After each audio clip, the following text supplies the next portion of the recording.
So what if the secret to dominate, like the modern global market, has absolutely nothing to do with aggressive algorithms or flashy billboards or just aggressively slashing prices? Right, yeah. Like, what if the most lethal competitive advantage a multi-billion-dollar brand can wield today is something a computer literally cannot replicate? I mean, that's a wild thought, right? Because we assume it's all tech. Totally. But today's deep dive is going to challenge almost everything we assume about modern retail, because we are looking at this massive paradigm shift where dignity and human empathy are becoming the actual currencies of business survival. Yeah, and we are dissecting a fascinating strategic framework today. We're specifically looking at a source document detailing how UNIQLO manages its global footprint, its supply chain, and its fundamental approach to human rights. Which is huge. It is. Yeah. Because in an era where artificial intelligence can write your ad copy or predict seasonal fashion trends in milliseconds. Without breaking a sweat, honestly. Exactly. Or, optimize logistics overnight. The purely transactional model of just make it cheap and sell it fast is hitting a wall. Yeah. The skills and strategies that actually generate sustainable value are shifting toward the physical, the human, and the ethical. Which is exactly our mission for this deep dive for you today. Yeah. We're extracting the core mechanisms of this shift. We really want to understand how a massive global brand build authentic trust, not just through, clever marketing, but by treating people with dignity at every single level of their operation. Because it's not just PR anymore. Right. As you dive into this strategy, it becomes glaringly obvious that operating ethically is no longer just a nice public relations move. Yeah. It is a formidable, essential, and obviously highly calculated business strategy. Yeah, and to understand how a company executes that strategy, we really have to look at how they gather their intelligence first. Okay, lay that out for us. Well, if you're trying to solve deeply human challenges, you cannot rely entirely on AI dashboards. Right. Data gives you the what, right? The purchasing probabilities, demographic heat maps, supply chain bottlenecks. But data rarely gives you the why. Yeah, the human element is missing. Exactly. To find the why, you literally have to step out the corporate headquarters and go into the physical world. And that brings us to a foundational concept in this strategy, which is Genba. Yes. Gen. It's a Japanese term that translates to the actual place where things happen. I kind of think about it like reading sheet music versus actually sitting in the room while an orchestra plays. Oh, I like that comparison. Like you can mathematically understand the notes on a page, but a spreadsheet can't capture the acoustics of the room or the tension in the strings or the mood of the audience. That is a perfectly accurate way to frame it. Genba is all about primary information. Right. It is the unfiltered reality of what you physically see, hear, and experience on the ground. And UNIQLO models its entire corporate strategy around this realization. They literally send people out. Right. Yeah, they deliberately send their employees across the globe, getting them out of Tokyo or New York. Because you cannot truly understand a customer's needs or a local community's struggles from behind a desk. You just can't. Yeah. And there is a really powerful story in this strategy document that completely nails why Genba is so critical. The refugee camp story. Yes, exactly. So the Japanese actress Yumi Kawai, she visited a refugee camp in Bangladesh. Oh. And I mean, when you or I picture a refugee camp, our brains immediately pull up the secondary information we've been fed, right? The news clips? Yeah, the filtered narrative from the evening news.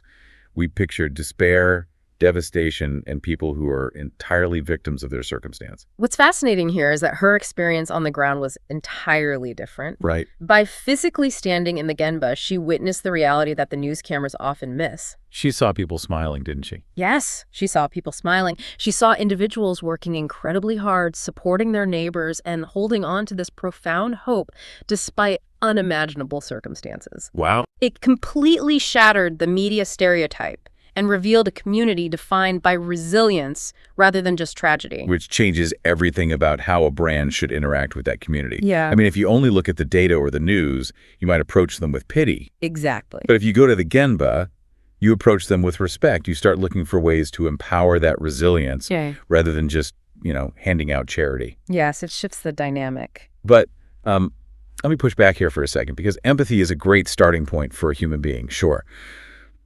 But how does a massive corporation translate those warm feelings into actionable marketing? That is the crucial pivot. You have to design a system where customer participation feels organic. Okay. because you want to avoid the traditional charity model, which, let's be honest, often relies on guilt or urgency to force a donation. Right, like those sad commercials with the music. Exactly. And when people feel pressured, or when the scale of a global crisis feels paralyzing, they just tend to tune out. So the goal is to remove that friction by linking the social good to an action that is already inherently positive. Let's look at the World Refugee Day campaign as the prime example of this from the source. The flow they designed was essentially a customer buys flowers, which financially supports refugees, which then leads the customer to learn more about the issues. A very clear pathway. Yeah. Okay, let's unpack this. Why flowers? Does buying a plant really solve a global crisis? I mean, it sounds dangerously close to corporate selectivism.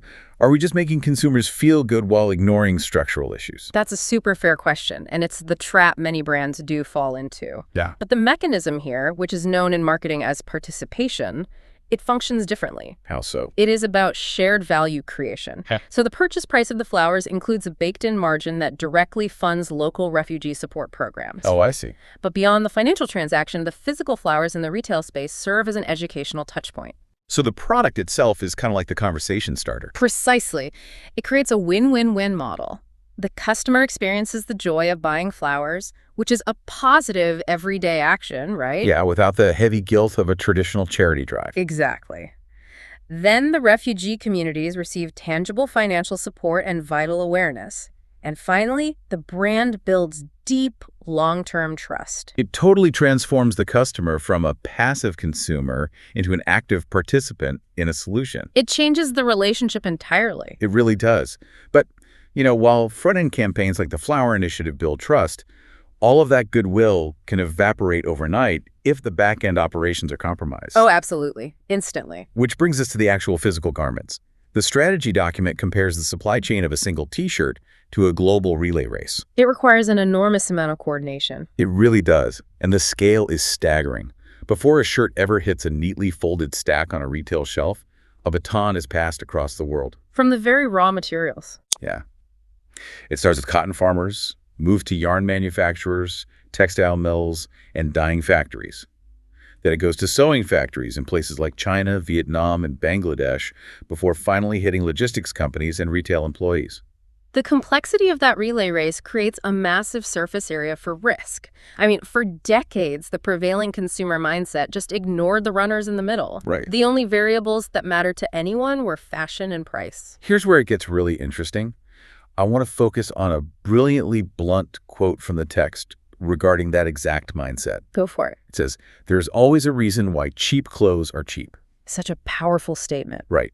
If someone is selling a T-shirt for less than the price of a cup of coffee, someone, somewhere in that relay race, is paying the difference. Yeah, they are absorbing that cost through exploitation. It's like building a state-of-the-art smartphone. You can have the most beautiful glass screen and the fastest processor, but if the tiny lithium battery inside was manufactured poorly, the whole phone catches fire. And the consumer doesn't care that the battery was made by a third-party contractor. Exactly. They blame the logo on the back of the phone. Well, and that historical deflection, the contractor excuse, is completely dead in modern global business. Companies used to claim ignorance all the time. All the time. They would argue that because the factory workers in Bangladesh or Vietnam weren't direct employees, the brand wasn't responsible for their working conditions. Not our employees, not our problem. Right. But today, international business standards demand full accountability. A brand is expected to own every single stage of that relay race. Because ignorance is no longer a legal or cultural defense. And the strategy highlights the stark reality of this exploitation, specifically pointing out that the risks involve true child labor and forced labor. And we should clarify what that means. We aren't talking about a teenager doing family chores. Right, no. We're talking about missing school, dangerous conditions, debt bondage, restricted movement, and withheld wages. Exactly. So if a company is now fully responsible for preventing this, they literally have to police their own relay race. And the operational framework for that policing is kind of human rights due diligence, right? Yes. It is a proactive, continuous process. You do not wait for an investigative journalist to uncover a scandal. You'd be too late. Way too late. You actively hunt for risks across your entire supply chain, identifying and addressing them before they mutate into actual harm. And the scale of that hunting is what blew my mind. Like, Fast Retailing, which is UNIQLO's parent company, They conduct independent human rights audits at over 700 factories worldwide. 700. It's massive. But the mechanics of how they audit are even more fascinating to me. They don't just send someone in with a generic corporate clipboard. No, because a generic checklist doesn't work everywhere. Right. They are looking for localized cultural red flags that a standard financial audit would completely miss. Because a human rights risk in one region manifests completely differently in another. You have to adapt the audit to the Genba of that specific country. The perfect example of this from the source is their approach in Malaysia. The passport issue. Yes. So Malaysia relies heavily on migrant workers. When auditors go into a factory there, one of the primary mechanisms they check is who is physically holding the workers' passports. Right. A factory manager might claim, they are keeping the passports in a safe purely for security reasons. We're keeping them safe for the workers. But the reality on the ground is that if a migrant worker cannot freely and immediately access their own passport, they are trapped. Yeah. They cannot legally leave the job, and they cannot return to their home country. International standards recognize passport confiscation as a massive, glaring red flag for forced labor. And if an auditor just looked at spreadsheets of wages and hours worked, they would never catch that. Never. It requires a physical presence to uncover. And this brings up a larger strategic point. Why is a clothing company acting like a global human rights investigator? Well, if we connect this to the bigger picture, it's because protecting human rights falls squarely under the social pillar of ESG management. That's environmental, social, and governance. Yes. Investors scrutinize ESG metrics heavily now because operating ethically is a critical shield against geopolitical and financial risk. Because we live in a highly connected digital world where news scales globally in seconds. Exactly. One hidden camera video showing passport confiscation on a factory floor will trigger instant global consumer boycotts. Oh, yeah. It will cause plummeting stock prices and severe brand damage. And beyond reputation, it protects the physical supply chain. Customs agencies can and will seize imported goods if they suspect they were made with forced labor. So human rights due diligence isn't just about good karma. It is the ultimate risk management strategy. It absolutely is. But let's look at the financial friction here. Conducting over 700 specialized, localized audits is incredibly expensive. You cannot police a global supply chain of that magnitude for free. No, compliance costs real money. And in our current era of global inflation, consumers are feeling the pinch everywhere. If a brand is absorbing all these compliance costs, and they can no longer race to the bottom to be the absolute cheapest on the rack, how do they survive? They survive by competing on value, not just on cost. Okay. Yeah, when consumers face rising prices, they demand undeniable justification for those prices. They are willing to pay more, but only if the product offers exceptional quality, longevity, and ethical production. So the fundamental definition of what makes a product valuable has evolved. It has. The strategy actually lays out a literal formula for this modern definition of brand value. Where I saw this in the doc, it states that brand value equal quality times design times price. Price times human rights times sustainability times trust. Yes. And what stands out there is that this is a multiplicative formula. It is not addition. Meaning you multiply them all together. Exactly. Which means the stakes for every single variable are absolute. In a multiplicative equation, a 0 in human rights zeroes out the entire brand value. Wow. So you can't just be really good at one thing to make up for the bad. You cannot offset an ethical failure with incredible design or a massive marketing budget. A weakness in any single element collapses the entire equation. It creates a fascinating operational challenge. But we also get a look at how this directly impacts you, the listener, in your daily life, whether you work in the industry or you're just out shopping. Yeah, imagine the retail experience. Right. Imagine walking into a store, picking up a garment, and instead of just seeing a price tag and a size, there is a QR code. I love this example. You scan it, and instantly you have access to the exact factory where it was made, their safety compliance records, and their environmental standards. That level of total transparency radically shifts the dynamic on the retail floor. It completely changes the role of the retail associate. Because they evolve from salespeople just pushing a transaction into trusted advisors. Exactly. Having an associate explain that a garment comes from a facility with rigorous worker protections is a profoundly different conversation than simply being told, oh, this shirt is 20% off today. It anchors the purchase in shared values. It creates a partnership between the brand and the consumer, built on verifiable trust rather than just, aesthetic appeal. Which brings us full circle to the clash we mentioned at the very beginning, the tension between artificial intelligence and human intelligence. Right. So what does this all mean for the listener? AI is an incredibly powerful tool.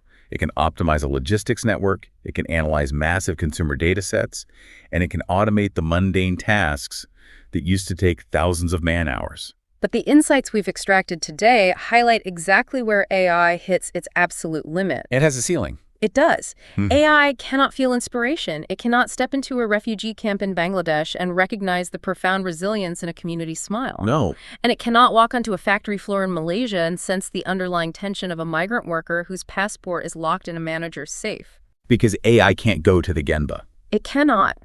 The future of global business doesn't belong to the companies that blindly hand the wheel over to algorithms. Right.